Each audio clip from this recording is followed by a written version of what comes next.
बिस्मिल्लाहिर्रहमानिर्रहीम, अस्सलाम वालेकुम। नावे डॉक्टर शाहिद मसूद के साथ मैं हूँ सुमेरा सलीम। नाज़रीन, सुप्रीम कोर्ट के जज जस्टिस एजाजुल एहसन साहब ओहदे से मुस्ताफ़ी हो गए हैं। इस्तीफ़ा सदर मुमलिकत को भिजवा दिया है। जबकि पीटीआई के इंतखाबी निशान बल्ला मिलेगा या नहीं, इस हवाले से इलेक्शन कमीशन ने पेशावर हाई कोर्ट का फैसला सुप्रीम कोर्ट में चैलेंज कर दिया है। इसके अलावा भी दीगर मौज़ूआत पर आज हम गुफ्तगू करेंगे। स्टूडियो में हमारे साथ मौजूद है डॉक्टर शाहिद मसूद। अस्सलाम वालेकुम डॉक्टर। और डॉक्टर साहब, जस्टिस मज़ाहिर नकवी साहब के बाद जो है सुप्रीम कोर्ट के सीनियर जज आज जस्टिस एजाजुल एहसन साहब भी मुस्ताफ़ी हो गए, क्या कहेंगे? जी, हमने जिक्र किया था कि और तवक्को की जा रही है कि और इस्तीफे सामने आएंगे, ये पहले बात की थी। और मेरा ख्याल है कि आज देखें, सबसे अच्छा तो ये होता कि जो भी इल्ज़ामात लगे हैं उनके ऊपर ये जुडिशल काउंसिल की कार्रवाई चलती आगे, जैसे इसे पहले होता रहा है हमेशा। लेकिन यह है कि जस्टिस साहब का अपना फैसला है और जाहिर है कि उसकी अब उन्होंने इस्तीफ़ा दिया है। अब उसकी क्या वजूहात हैं, क्या सिलसिला है, वो खुद आने वाले दिनों में बताएंगे, या जो भी जैसे भी होगा। और भी इस्तीफे आ रहे हैं, सही, तो उनकी भी बाज़गश्त है कि मज़ीद इस्तीफे भी आ सकते हैं। तो देखें आते हैं या क्या सूरत बनती है, या ये शहर इक़्तिदार में ज़ाहिर है कि ख़बरें भी और अफवाहें भी और ये सारी, लेकिन मेरा ख्याल है कि और इस्तीफ़े भी, उनकी तवक्को भी हम कर सकते हैं। और वो जो इस्तीफ़े होंगे वो ज़रा थोड़े से, मैं ये भी बताऊं कि वो जो इस्तीफ़े अगर आने वाले दिनों में आते हैं तो वो फिर पूरा जो हम इलेक्शंस की तरफ जा रहे हैं और आगे जो सियासी पूरी एक सियासी मंजर बन रहा है, उसमें वो उन इस्तीफ़ों का बड़ा रोल होगा अगर कोई मज़ीद इस्तीफ़ा आता है इसके बाद। तो ये बस एक सिलसिला है, आगे चल रहा है। असल तो बात यह है कि ये बुहरान ख़त्म हो जो भी है और आगे से मुल्क आगे जाए खैरियत से। तो इसमें जब ये है कि दूसरा वो साइफर को दोबारा सुप्रीम कोर्ट इलेक्शन कमीशन वो बल्ले के निशान पे चला गया। देखें सुप्रीम कोर्ट क्या फ़ैसला करती है। वो उसके ऊपर वो ये लेके गए हैं कि जी वो बल्ले का निशान जो है वो इलेक्शन कमीशन जो है वो जाहिर है कि इस्लामाबाद, ये सुप्रीम कोर्ट उनका पॉइंट ऑफ व्यू था। तो ये जो है ये सूबे की हाई कोर्ट ने कैसे ये सारा अदालतों में मामला, अदालतें ज़ाहिर है इस पर जो भी फैसला करेंगी उसके बाद फिर ये मामला अगले 2-3 दिनों में और क्लियर हो जाएंगे। इलेक्शंस की तारीख, और इलेक्शंस की तारीख तो आ गई, लेकिन उससे पहले की सब बंदियाँ, टिकट्स वगैरह इशू होने शुरू हो गए। तहरीक इंसाफ और मुस्लिम लीग, नवाज, पाकिस्तान पीपल्स पार्टी, IPP एडजस्टमेंट्स, ये सारा कमिंग डेज में हमें नज़र आएगा।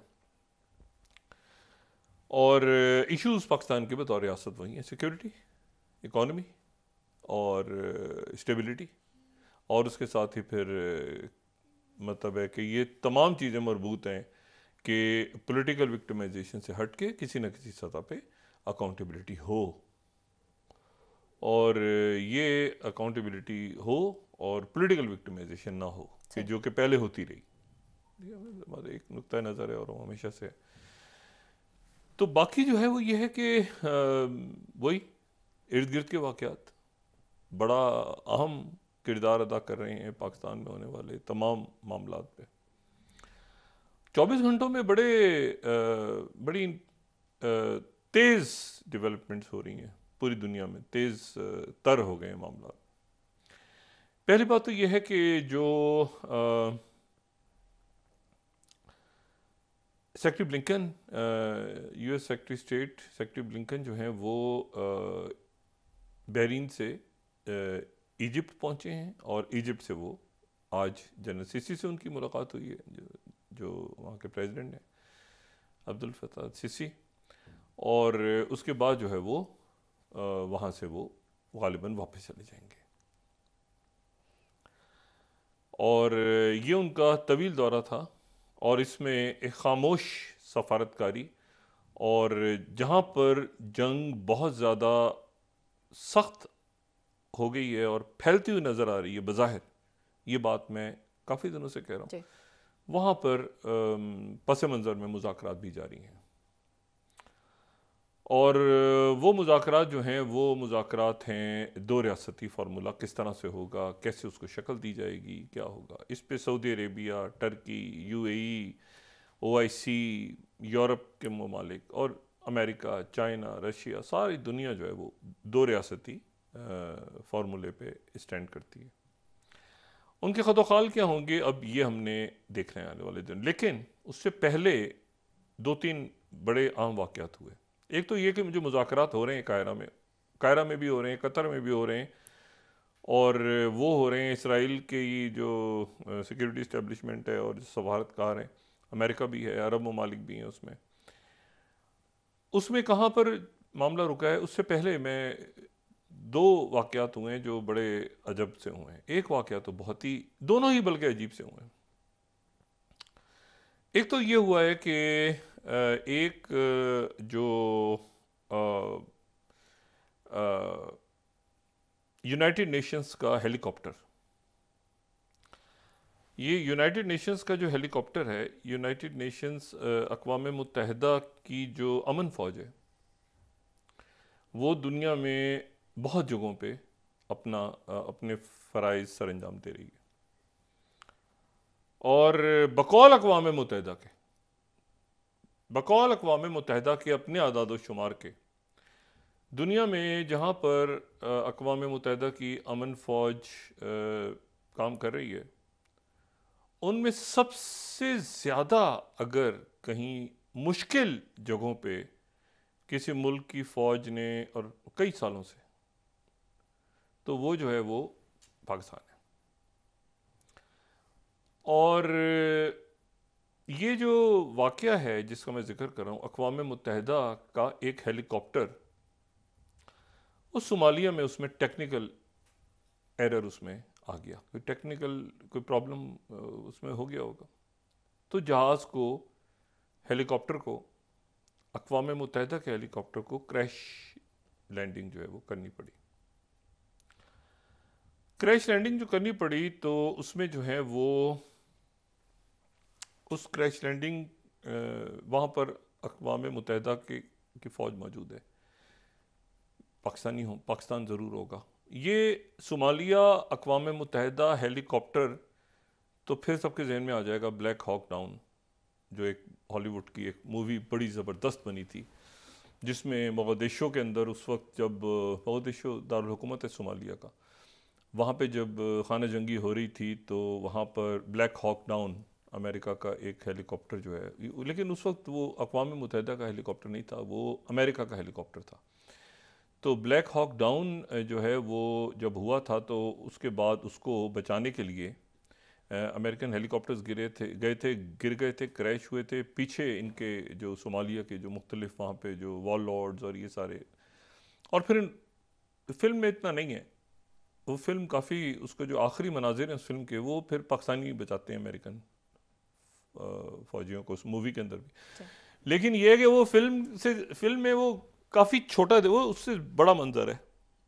ये जो अमेरिकन ट्रूप्स हैं वो भी कहते हैं, लेकिन वो फिल्म के अंदर बहुत ही अजीब सा हो जाता है कि पाकिस्तानी तो हमने वो काट कूट के, लेकिन बहरहाल पाकिस्तानी उनको बचाते हैं, वो पीछे लगे होते हैं सोमाली। अब लेकिन अब ये हुआ है, ये बड़ा तशवीशनाक मामला है जो आज हुआ है। वो हेलीकॉप्टर जो है वो क्रैश लैंडिंग की, तो उसको अशबाब जो ग्रुप है उसने वहाँ पे यरगमाल बना लिए अमन दस्ते में, या ये अमन दस्ता होगा, या वो जो ज़ाहिर है कि मुख्तलिफ़ जगहों से कहीं पे कोई खाना वाना पहुँचाना है, कोई फ्यूल पहुँचाना है, तो सोमालिया में मौजूद हैं बड़ी तादाद में। अब अशबाब नामी तंजीम ने, ये शबाब जो है, ये अशबाब 2005-06 में ये बनी थी, 5 या 6 में ऐसे कहीं इसकी बनी थी, और उस वक्त बनी थी जब इथोपिया ने हमला कर दिया था सोमालिया पे।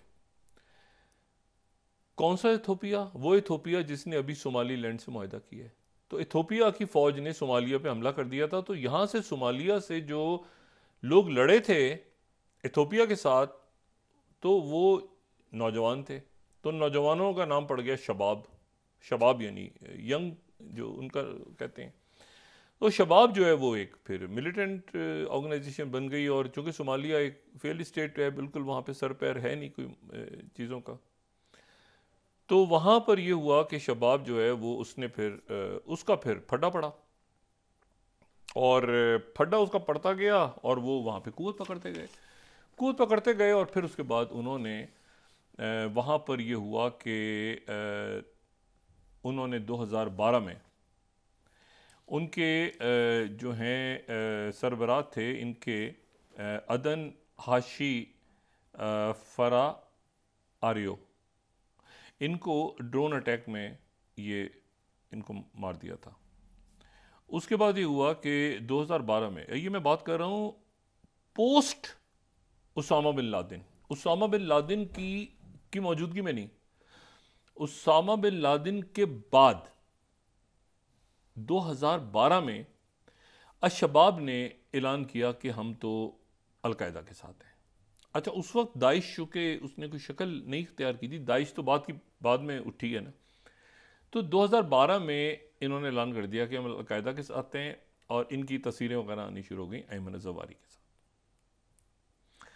उसके बाद ये हुआ कि ये इनके ख़िलाफ़ फिर वहाँ पर ऑपरेशन हुआ, मुख्तलिफ मुल्कों की फ़ौज वो आई और उन्होंने यहाँ पे, आपको याद होगा कि ये सोमाली कज़ाक यहाँ से जहाज़ अगवा हो जाते थे, पाकिस्तान से भी जहाज़ जा रहा है अगवा हो गया, कोई किसी और मुल्क का जहाज़ अगवा हो गया, याद होगा चंद साल पहले वहाँ से सोमाली कज़ाक वहाँ से जनाब पैसे मांगते थे। तो 120 मिलियन डॉलर इनकी सालाना, आखिरी जो इतलात हैं वो ये कि 120 मिलियन डॉलर ये अगवा और इधर से जो जहाज़ वहाज़ गुजरते हैं सारे वो उनके साथ ये मामला। लेकिन अब इन्होंने अक़वाम मुत्तहिदा के उस हेलीकॉप्टर के हमले को यरगमाल बनाया हुआ है, जिसके लिए सोमालिया की जो हुकूमत है, सोमालिया में एक हुकूमत भी है, एक तो शबाब है ना, लेकिन एक हुकूमत भी है जिसको, अच्छा ये कहते हैं कि उस हुकूमत का हम तख्ता उलट देंगे। वहाँ एक हुकूमत ऐसी एक कमज़ोर सी हुकूमत है, लेकिन ज़ाहिर है उसको जो बैनुल अक़वामी कम्युनिटी की भरपूर हमायत हासिल है।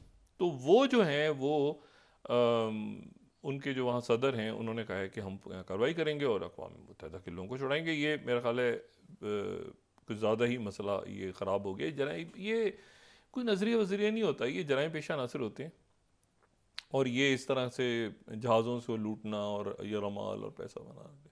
लेकिन ये है कि अब इनके ख़िलाफ़ मेरा ख्याल है शबाब के ख़िलाफ़ एक कार्रवाई होगी। तो एक तो ये वाक़या पेश आया, अक़वाम मुत्तहिदा का हेलीकॉप्टर सोमालिया के अंदर वो वहाँ पर ले गए हैं। दूसरा ये हुआ कि कल रात को ये वाक़या बिल्कुल आइसोलेशन में है। ये वो वाक़या है जो अक़वाम मुत्तहिदा, जिसका कुछ और किसी का हेलीकॉप्टर क्रैश हुआ, उसको उन्होंने उठा लिया कि इसमें शायद हम भी कोई इसमें, हालांकि उनका ये गज़ा और ये शबाब ग्रुप का कोई ताल्लुक़ नहीं है, जो कुछ वहाँ हो रहा है उसके साथ ही शबाब ग्रुप का कोई ताल्लुक़ नहीं है। ये एक आप समझें कि एक दहशतगर्द तंजीम। अच्छा, अब इसमें लेकिन ये हुआ कि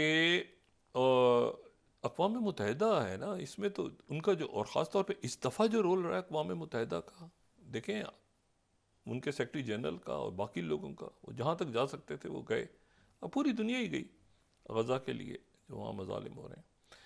दूसरा वाक़या जो है वो ये पेश आया कि कल सिक्योरिटी काउंसिल का इजलास हुआ और जिसमें कहा गया कि बहर अहमर में हुतीज़ जो हैं उनको, उनके ख़िलाफ़ जो है वो यहाँ पे उनके ख़िलाफ़ करारदाद पास हुई कि वो सब कुछ जो कर रहे हैं वो ना करें। करारदाद मंजूर हो गई।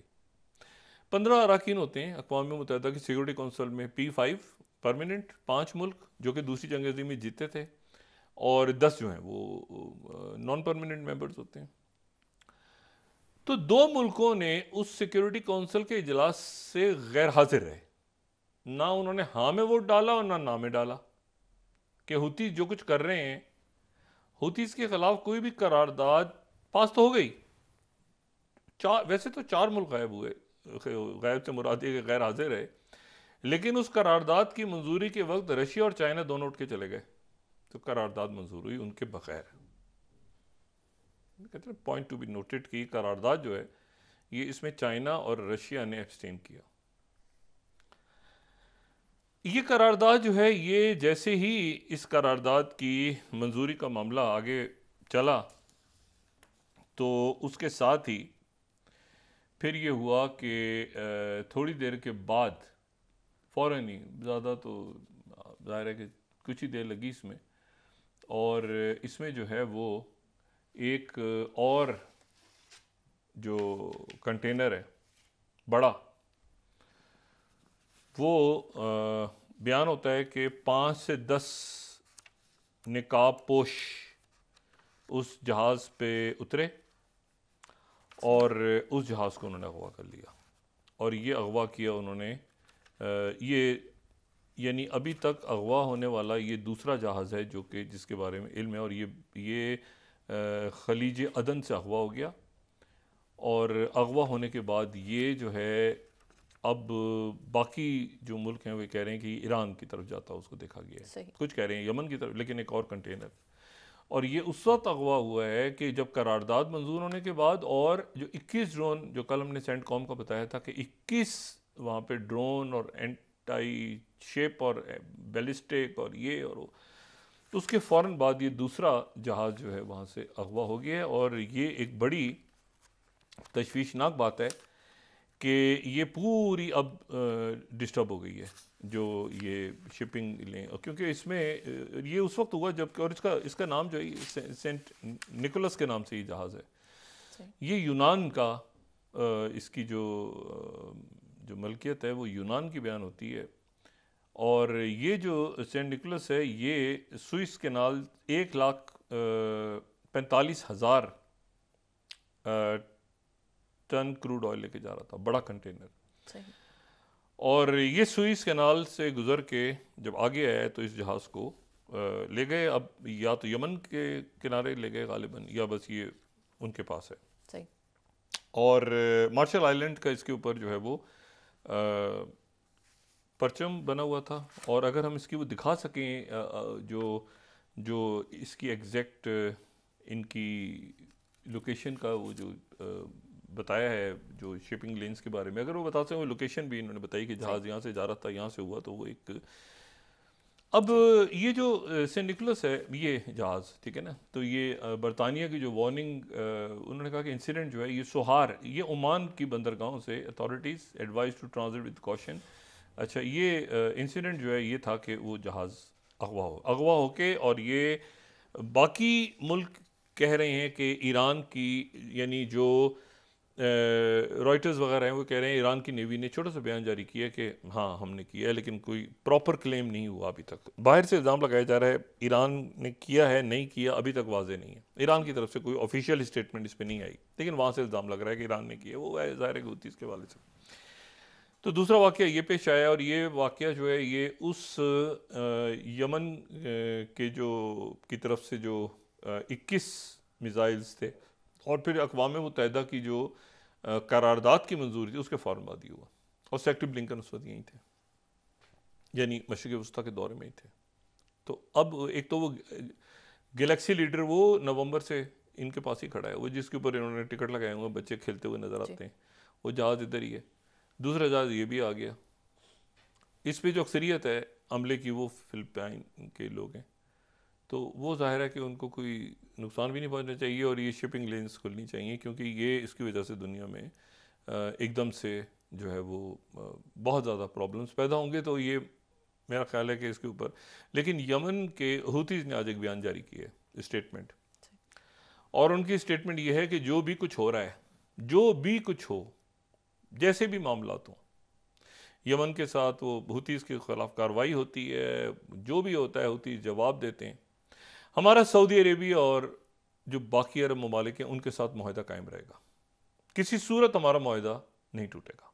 जो अमन मुआहदा हमारा उनके साथ है वो अपनी जगह कायम रहेगा। ये हूतीज़ ने अभी बयान दिए। तो वो मुल्क उनसे ताल्लुक़ नहीं, ये गज़ा जाने और हम जाने वहाँ के लोग, ये हमारा जो है ये सिलसिला चल रहा है, लेकिन इससे हमारा वो अमन मुआहदा किसी तरह पे मुतासिर नहीं होगा, उनकी स्टेटमेंट है ये।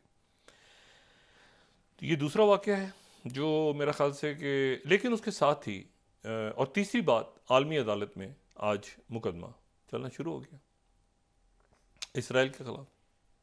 जनूबी अफ्रीका, तमाम OIC, एक तो OIC ने दिया ना अपना मुतफ़िक़ा, लेकिन जिन मुल्कों ने अलग स्टेटमेंट भी दिए OIC से हट के भी, कि जी हम फ़लस्तीनियों के साथ हैं और जंगी जराइम के इस मुकदमे में फ़लस्तीनियों के साथ खड़े हैं, उन्हें पाकिस्तान भी है, ठीक है, तुर्की है, पाकिस्तान है, मलेशिया, बाकी मुल्क है, और वहाँ पे बड़े मुजाहरे, बड़ी दुनिया जमाती अदालत के बाहर हेग में, और आज पहले दिन की कार्रवाई, कल दूसरे दिन की कार्रवाई, और जनूबी अफ्रीका के जो की तरफ से जो वकला पेश हुए हैं, उन्होंने जंगबंदी का एक स्टे मांगा है कि फौरी तौर पे, कल दूसरा दिन है, कल फिर कार्रवाई होगी, तो ये 2 दिनों में है। उन्होंने कहा हमने दलाइल पूरे कर लिए।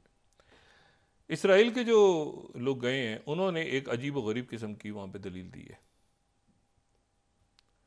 और बाज़ दफ़ा तो बात सुन के बंदा कहता है कि यार एक मिनट, ये क्या है बात। वो कहते हैं कि जनूबी अफ्रीका एक बड़ा मुल्क, नेल्सन मंडेला का ब्रिक्स का मेंबर, साउथ अफ्रीका की पूरी एक तारीख है उनकी, उन्होंने किस तरह आज़ादी हासिल की, किस तरह उनके मुल्क चलता है, तरक्की की उन्होंने, दुनिया की बड़ी मईशत, पूरा ग्लोबल साउथ जब नाम आता है तो एक साउथ अफ्रीका को आप पेश करते हैं सबके सामने कि ये देखें ये मुल्क हैं जो इस तरह। अब जो एक अहमकाना किस्म की दलील दी है, मैं तो उसको सुन के मुझे तो नहीं समझ आया कि ये इसका क्या सर पैर है। और ये 6 टाइम्स ऑफ इसराइल कह रहा है कि south Africa is legal arm of Hamas, यानी एक उनका मिलिट्री विंग है। ये 16वीं स्लाइड अजीब व गरीब दलील है ये। एक उनका मिलिट्री विंग है जो ये जिन्होंने तूफान अक्सा और ये सारा किया है, और एक उनका जो कानूनी, उनका जो हमास का जो हमास की शाख है वो उसको जनूबी अफ्रीका कहते हैं। ये अजीब व गरीब किस्म के south Africa legal arm of Hamas, यानी ये अजीब, मतलब ये दलील दी और वो देखें चूंकि भूल गए, 7 अक्टूबर को भूल गए और ये सारा, तो लीगल आर्म ऑफ हमास ये उनकी फॉरेन मिनिस्ट्री का स्टेटमेंट है। ये वजारत खारजा इसराइल का बयान है कि साउथ अफ्रीका जो है वो हमास का लीगल विंग है। अब ये वो साउथ अफ्रीका जो ब्रिक्स का मेंबर है, ये वो साउथ अफ्रीका है, यानी अभी हम तो नहीं आए ना ब्रिक्स में, तो ब्रिक्स के बाकी मुल्कों को चाहिए थोड़ी सी वजाहत करें, हमारे पड़ोसी तो खास तौर पे बताएं ना उनका क्या हुआ कि ये इसराइल ने यानी अजीब बयान दिया है। इनकी तरफ से मजम्मत होनी चाहिए थी, वैसे पड़ोसियों की तरफ से होनी चाहिए थी कि भाई इसमें हम भी हैं, ठीक है ना, तो मतलब ये क्या बात की उन्होंने। अजीब व गरीब किस्म की। अच्छा, इसमें और दूसरी जो बात है, तो एक तो ये बड़ा संगीन मामला हुआ, तो वहाँ पर अब फर्द जुर्म आयद, और ये दूसरी दफ़ा ऐसा हो रहा है। ये कभी दूसरी जंग अजीम के बाद इस तरह से हमने जंगी जराइम के मुकदमे को चलते नहीं देखा।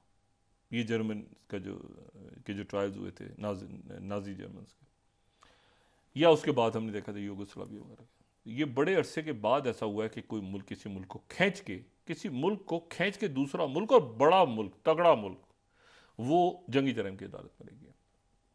और यहाँ से वजाहत होगी, क्या वजाहत होगी, उन्होंने रोज़ जो बच्चे वहाँ पे तकरीबन ये जो 24,000 होने वाली है, 24,000 तादाद होने वाली है। बड़ी बड़ी जंगों में 24,000 लोग नहीं जानों से जाते, तो ये तो बिल्कुल ऐसे इन्होंने नेते लोग, और उनमें जो बच्चे हैं उनकी अक्सरियत है, और जो ज़ख्मी हैं उनमें से कोई 5 से 8 हज़ार बच्चे, 5 और 8 के दरमियान फिगर्स हैं अभी, 5 और 8 हज़ार के दरमियान ऐसे बच्चे हैं।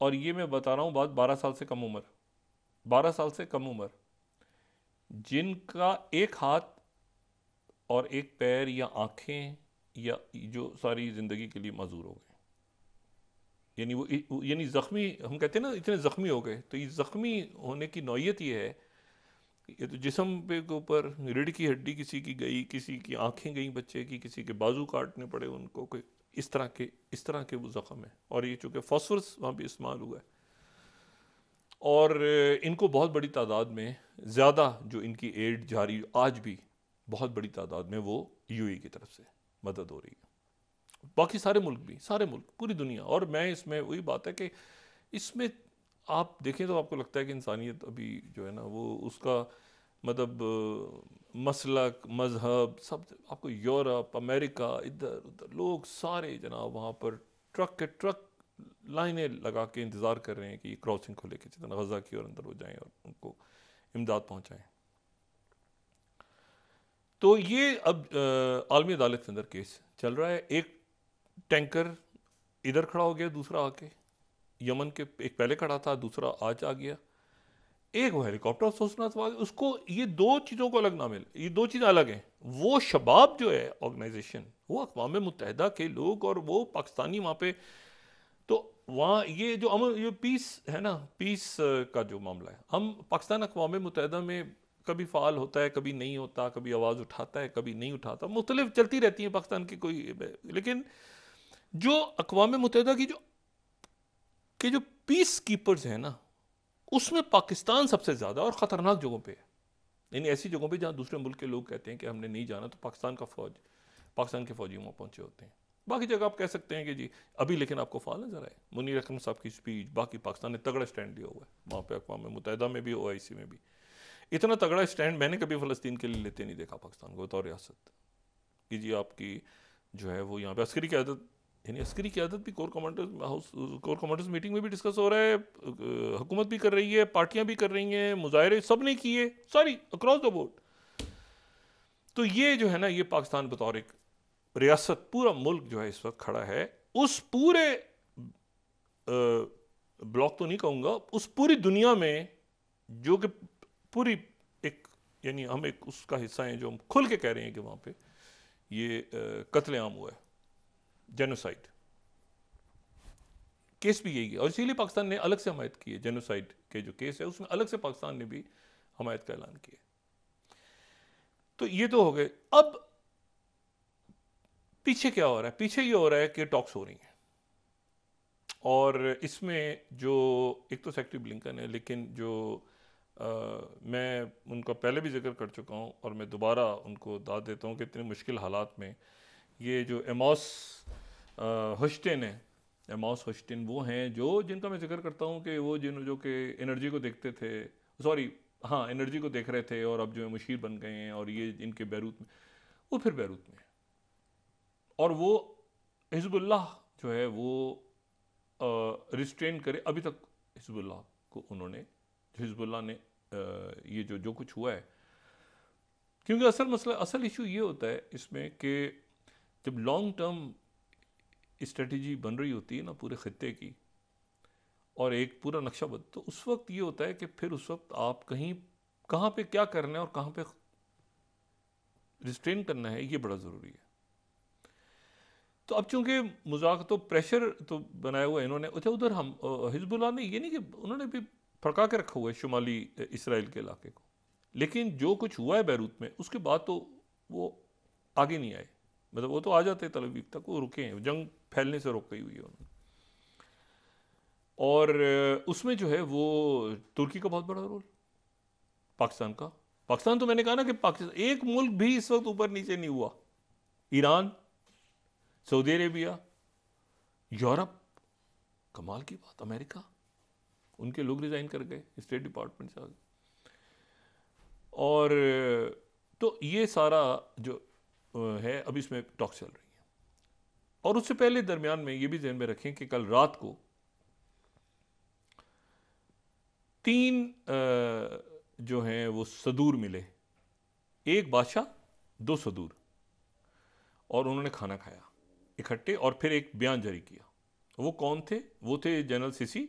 मैंने ये बात की थी कि सेक्रेटरी ब्लिंकन के आने से पहले वो उर्दन आ जाएंगे, तो वो उर्दन आ गए थे, उर्दन वो भी आ गए थे और महमूद अब्बास भी आ गए थे फ़लस्तीनी अथॉरिटी के साथ। उन्होंने, और शाह अब्दुल्ला दोइम जो हैं जॉर्डन के, उन्होंने ये जहन में रहे कि ये 3 ममालिक ही थे जिन्होंने इसराइल के साथ अपने ताल्लुकात को बेहतर किया था, यानी फ़लस्तीन के सदर यासिर अरफात, अगर फ़लस्तीनी अथॉरिटी का हम जिक्र करें, जॉर्डन और इजिप्ट।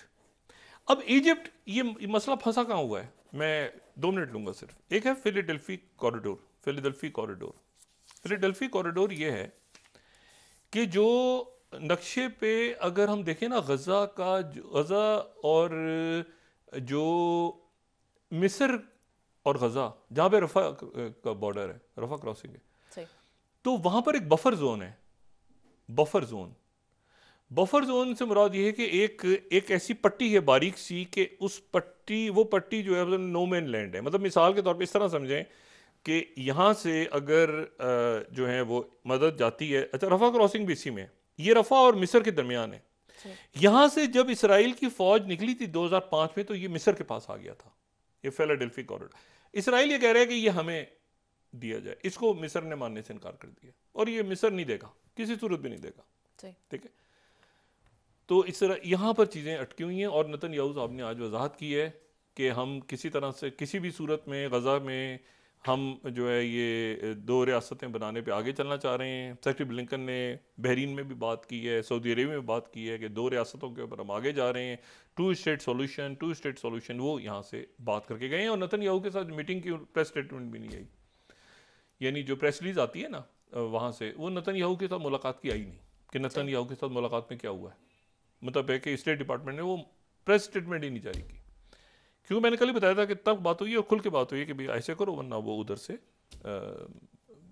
फिर जो भी कुछ होगा, हमने रोका हुआ है अभी तक लेबनान को, बाकी सारे मुल्कों को। तो ये फिलाडेल्फिया कॉरिडोर जो है इसको वो नहीं देगा इजिप्ट किसी भी सूरत। और सेक्रेटरी ब्लिंकन आज इजिप्ट में है, इजिप्ट से, लेकिन असल बात यह है कि सेक्रेटरी ब्लिंकन जैसे ही निकलेंगे एक शख्सियत इस खत्ते में आ जाएगी फौरी तौर पे सेक्रेटरी ब्लिंकन की जाते ही, और अभी इसका ऑफिशियल ऐलान नहीं हुआ, लेकिन वो है चाइना के वजीर खारजा वांग यी। सही, वो मशरिक़ वस्ता का दौरा करेंगे इस हफ्ते या अगले हफ्ते, अभी तक डेट नहीं अनाउंस हुई, लेकिन इजिप्ट से ये इतलात आ रही हैं कि वो शायद पहले इजिप्ट में आए या शायद पहले से वो इस इलाके का दौरा करेंगे। और ये भी हो सकता है कि वो मतलब वो आ रहे हैं। ठीक है, ब्रेक के बाद डिस्कस करें। नाज़रीन वापस आते हैं छोटे से ब्रेक के बाद।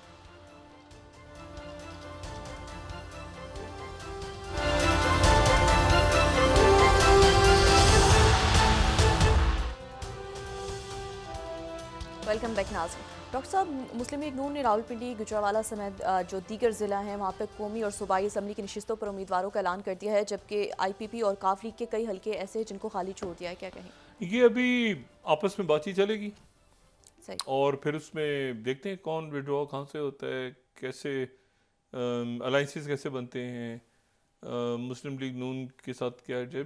अभी ये आने वाले दिनों में सारा होगा और इसमें ये 2-4 दिन मेरे ख्याल से अदालत में और इलेक्शन कमीशन के मामला, और फिर उसके बाद ये मामला जो हैं ये आगे इलेक्शन किस तरह इलेक्शन में जा रहे हैं वो तय हो जाएगा। तो और उसके बाद उम्मीद है कि इसमें फिर सियासी सरगर्मियाँ भी तेज़ होंगी और ये सारा नज़र आएगा हमें। अच्छा, मैं अपनी उस बात को मैं दोहराता रहूँ कि इसमें सिक्योरिटी का और इसमें तलखी हमें कम करनी है। ज़ाहिर है कि इलेक्शंस में तलखी तो होती है इस अंदाज में कि नारे लग रहे हैं और ये सारा, लेकिन ये कि तशद्दुद की कार्रवाइयाँ ना हो और ये भी ज़हन में रखा जाए कि लॉ एंड ऑर्डर के हालात ऐसे हैं कि उसमें उसको मज़ीद ना ख़राब किया जाए अपने बयानात के ज़रिए। और ये भी ज़हन में रखा जाए कि इसी दौरान IMF के साथ और इन्वेस्टमेंट्स और बाकी सारी चीज़ें जो भी, और ये बराह रास्त वाबस्ता हैं मुल्क के इस्तेहकाम के साथ। तो ये कि इलेक्शंस होते रहें, डिस्टेबलाइजेशन नहीं होनी चाहिए किसी भी किस्म की। और ये भी जो मैंने पहले भी बात की थी कि कहीं ना कहीं किसी न किसी हद तक नहीं, काफ़ी हद तक इस मुल्क में अकाउंटेबिलिटी की ज़रूरत है, क्योंकि अकाउंटेबिलिटी होगी तो मामला आगे चलेंगे। ये बलूचिस्तान का मसला है, ये बड़ा एक पेचीदा मसला है और इस मसले में मैं बहुत ज़्यादा जानता भी हूँ और कई सालों से कवर भी किया बलूचिस्तान का। देखो, जेन्युइन मसला है कि वहाँ पे बहुत से उनके हकूक़ उनको नहीं मिले, लोग लापता हैं, सब कुछ है अपनी जगह। और ये जो दूसरी तंजीमें वगैरह हैं ये भी फ़ाल हैं वहाँ पे सब। लेकिन एक तीसरा इशू भी है, और वो ये कि बलूचिस्तान के ये जो सारे वहाँ से कौमी और सूबाई असम्बली और सेनेट में लोग आते रहे इतने साल, तो जो भी वहाँ के वो ज़रा बताएं तो सही कि पैसा कहाँ गया है बलूचिस्तान का। क्या बलूचिस्तान को पैसा नहीं मिला? क्या इनके नुमाइंदों को पैसा नहीं मिला? वो कहाँ गया पैसा? तो एक तो जो है ना वो अलायंस बन गया, वो पार्टी बन गई, ठीक है सब करें, मगर ये पैसा देखें, जब वहाँ पे पैसा नहीं गया वहाँ पे, तो वहाँ के लोगों के अंदर एक महरूमी का ऐसा, वो समझते हैं कि शायद में वाकई हमारे इलाके का MNA है, सेनेटर है, किसी भी पार्टी का, तो वो शायद वाकई पैसा नहीं आता है इस्लामाबाद से। पैसा तो आता है, वो खाया जाता है। कहाँ जाता है पैसा? तरक्याती फंड्स मिलती है ना, तो कहाँ जाते हैं? तो ये जो है ये बाकी CPEC और सड़कें और ये तो अलग प्रोजेक्ट्स हैं। जो वहाँ के जो पसमानदा इलाके हैं, तो वहाँ के MNAs, MPs और सेनेटर्स जो हैं, वो जो उस दिन चीफ जस्टिस साहब ने जिक्र किया था कि जी नोट बनाने की मशीनें निकलती हैं वहाँ से, और ये आप कई इलाकों में चले जाएं, जो उस दिन अमजद साहब के हवाले से भी बात हो रही थी, बारिश में कई वो उनका अपने इलाके में शऊर ना आए। और ये हमारा जो पूरा रीजन है ना, मैं पाकिस्तान की बात नहीं कर रहा, ये इसमें आप इंडिया को भी ले लें, बांग्लादेश को भी ले लें, नेपाल, बाकी इलाकों में भी कई जगहों पर ये होता है कि वो यहाँ स्कूल बन गया तो शऊर आ जाएगा, तो नीचे जो लोग लड़ रहे होते हैं, मर रहे होते हैं एक दूसरे के लिए, ऊपर बैठ के सारे इसके ड्रामों में, फिल्मों में आपको ऐसे कैरेक्टर नजर आते हैं, ठीक है ना, ये जिसमें ये पावर गेम में घुस लगे होते हैं। तो ये बड़ा ज़रूरी है कि भाई वो पैसा कहाँ गया सारा, हर साल जो जाता रहा है, तो वो पैसे का हिसाब किताब भी तो होना चाहिए ना, ताकि पता चले, वहाँ के लोगों को अनाउंस होना चाहिए, बल्कि मैं तो रियासत की तरफ से, कि हमने इतना पैसा वहाँ पे इतने अरकान को दिया है और वो कहाँ गया है उनसे पूछा जाए। तो ये मेरा इसी तरह सिंध में, इसी तरह से जनूबी पंजाब के इश्यूज हैं, पूरे मुल्क केपी के अंदर कितना क्या हुआ, क्या, तो ये फंड्स तो गए हैं उन लोगों को। तो ये जो है ना, ठेकेदारों को दे दो, इतना परसेंट तो चलता है, ये दे दो, यूँ कर दो, ऐसे कर दो, ये पूरे मुल्क के अंदर इसको ठीक करना बड़ा ज़रूरी है। और फिर उसके बाद वो ये पूरा एक नेक्सस है, मकड़ी का जाला, कि जिनका असर थानों पे भी होता है, ब्यूरोक्रेट्स में भी होता है, अदालतों में भी है, सब कुछ है, आगे पीछे, कभी इस्टेब्लिशमेंट भी कहीं उसके हमें नज़र आते हैं उसके निशान। तो बात यह है कि एक दफ़ा मुल्क को ठीक करना है, तो फिर आगे हमें जो है वो ये सारी चीज़ें एक साथ लेके चलनी होंगी। और क्योंकि उसकी वजह ये है कि बड़े तारीख साज ये बहुत हिस्टोरिकल मूवमेंट्स हैं, दुनिया किस तरफ जा रही है, कैसे हमने तो देखें अपने पड़ोसियों के साथ ताल्लुकात अच्छे रखने हैं। मुझे नहीं पता कि मैं तो उन लोगों में से हूँ जो चाहता हूँ कि सार्क और इस तरह के फोरम्स चलें आगे। मतलब है कि ठीक है जो इश्यूज़ हैं वो, लेकिन कम से कम बातचीत हो, कम से कम ये, और ये सबसे अच्छी बात है इस पूरे अरसे में कि वो जो सीज़ फायर है वो अपनी जगह मौजूद है, और दोनों मुल्कों से कोई बात होती है, तलखी पैदा होती है, तो फिर एक ख़ास सतह पे, यकीनन फ़ौज की सतह पे और सफारती सतह पे वो बात होके तलखी नहीं बढ़ती। तो बाकी है कि बाकी तो आप देखें ना कि अब यानी अगर उस पूरे फड्डों में यहाँ पर कोई मसला हो जाता, और यहाँ पर भी नहीं होना चाहिए आने वाले दिनों में, तो कैसे मामलात को आगे लेके चलें। अब देखिए ना, मालदीव के जो सदर हैं जी, उनका बड़ा खुसूसी इस्तकबाल हुआ है वहाँ पे, शी जिनपिंग के साथ जो बात हुई। तो मैं आज ये देख रहा था उनके मीडिया में ये बात हुई है कि अपग्रेड करके उन्होंने जो बल्कि मैं यहाँ पे उनके जो उनका जो मीडिया है उससे हट के मैं अगर सिर्फ यहाँ पे इंडिया का ही मीडिया अगर कोट करूं, तो इंडिया का मीडिया कह रहा है कि ये स्ट्रेटेजिक ताल्लुकात जो है ना, ये the Hindu 28 Maldives and China agree to elevate strategic cooperation, strategic level पे चलेंगे मामला। यानी अब ये सिर्फ मईशत का इशू नहीं है कि जी बेल्ट एंड रोड है, नहीं, स्ट्रेटेजिक लेवल पे इनके ताल्लुकात एलिवेट हो गए, ठीक है। और China firmly opposes any external interference इन मालदीव्स इंटरनल अफेयर्स, इंडिया का न्यूज़पेपर, ठीक है। और ये जो है ये वहाँ पर उनका बड़ा ज़बरदस्त किस्म का इस्तकबाल हुआ है। इस साल का पहला स्टेट विज़िट जो चाइना में हुआ है वो मालदीव के सदर का हुआ है। और ये आप देखें कि पिछला जो इलेक्शन था जो प्राइम मिनिस्टर मोदी ने जीता, सबसे पहले वो मालदीव गए थे। तो ये देखें कि ये इसको रीअसेस करने की ज़रूरत है कि क्या हुआ है। भाई एक होता है ना, रीअसेस करते हैं आप, मतलब है कि मतलब गालियाँ दे के जंगें नहीं जीती जाती, सफारती महाज पे भी और अस्करी महाजों पे भी इसको बड़ा डिप्लोमेसी तो बड़ी। और मैं तो आपको पता है जयशंकर जो हैं वो उनको मैं दाद भी देता हूँ, उनकी उस टेन्योर में प्रॉब्लम्स बड़े क्रिएट हुए हैं, बड़े प्रॉब्लम्स क्रिएट हुए हैं, ठीक है ना, चाइना के साथ। अब उनका एक कोई स्मूथ दौर नहीं था ये। लेकिन सवाल ये है कि आखिर में क्या खोया क्या पाया, ये देखना चाहिए ना, कि जब आए तो मालदीव भी साथ है, उधर से भूटान भी साथ है, उधर पाकिस्तान से भी अच्छे ताल्लुकात हैं, उधर जो अफ़गानिस्तान में भी प्रेजेंस है, उधर सेंट्रल एशिया में भी हैं, उधर ब्रिक्स भी अपनी जगह मौजूद है, उधर सारा सब ठीक ठाक चल रहा है। अच्छा, वो बेल्ट एंड रोड इनिशिएटिव के अंदर इंडिया भी आना चाहिए यहाँ। और जाते जाते जो है ये श्रीलंका में क्या हुआ, इधर क्या, तो ये मेरे ख्याल से रीअसेस, और इसको रीअसेस हमें भी करना चाहिए अपने बहुत से। हम भी तो इस पूरे फड्डों से गुजरे हैं ना, एक्सट्रीमिज़म और ये मुख्तलिफ जो यहाँ पे इस तरह की जमातें, कलदम जमातें जो हैं, तो हम भी तो गुजरे हैं। तो हम तो अब निकल के आगे जाने का सोच रहे हैं कि ये मुल्क के अंदर जो एक पॉलिटिकल इस वक्त एक केओस है ये ख़त्म हो जाए, तो बाकी तो मामला हमारे ठीक हैं, जो अगर आप देखें कि इंटरनेशनल स्टेज पे हम ठीक हैं, बिल्कुल हम right side of the history बिल्कुल खड़े हैं। लेकिन ये कि और पड़ोसियों के साथ ताल्लुकात हमारे तो बिल्कुल ही अच्छे मैसेज जा रहा है, हमारा अच्छा ही मैसेज जाता है। लेकिन ये है कि अगर हमको छोड़ भी दें तो बाकी पड़ोसियों के साथ क्या हुआ है और कहाँ गए मामला, ये देखना जो है ना। और मैं पहले दिन से ये क्वाड वार्ड और इससे उससे निकल के पड़ोस आपका अच्छा होगा ना, तो आप ठीक रहेंगे।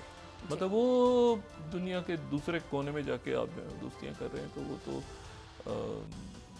मतलब करें, लेकिन ये है कि उसका एक प्लान बी ज़रूर तैयार रखें कि प्लान बी अगर वो चीज़ें नहीं होती तो ये रीअसेसमेंट मेरा ख्याल है कि हो रही होगी। और उसमें ज़ाहिर है दुनिया भी अगर रीअसेस होती है तो फिर दुनिया भी साथ देती है ऐसे मुल्कों का जो अपनी पॉलिसीज़ को रीअसेस करके थोड़ा सा बैलेंस आउट करते हैं। जी बहुत शुक्रिया डॉक्टर साहब। नाज़रीन, के साथ ही आज का प्रोग्राम अपने इख्तिताम को पहुंचा। मुझे सुमेरा सलीम को दीजिए इजाज़त। अलाने के बाद जी डॉक्टर साहब अपना दोस्तों रिश्तेदारों गुर्दो नवाह के लोगों का सब ख्याल रखिएगा। अल्लाह हाफ़िज़।